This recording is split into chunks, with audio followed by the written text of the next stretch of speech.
من میخوام ببینم که کارم چی میشه. کارت چشه؟ کارم همین، میخوام اینو مثلا بیشتر پیشرفت میکنم. چی میشه؟ دیگه چند میلیون فالوور داری دیگه؟ بذار باقی نه فالوور نمیخوام، میخوام تو کارم مثلا پیشرفت بشه، مثلا برم تلویزیون، رامبد جوان، رامبد پیر، مثلا تو اون مایه. یعنی الان این اینستاگرامی دوست داری سال دیگه یاست، نیلست، عربست؟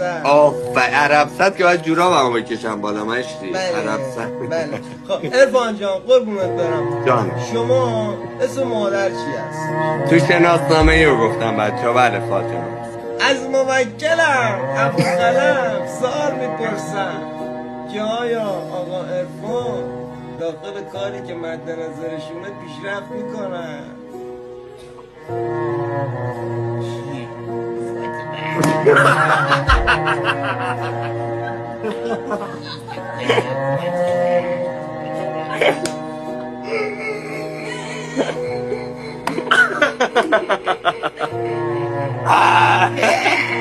حالو کنی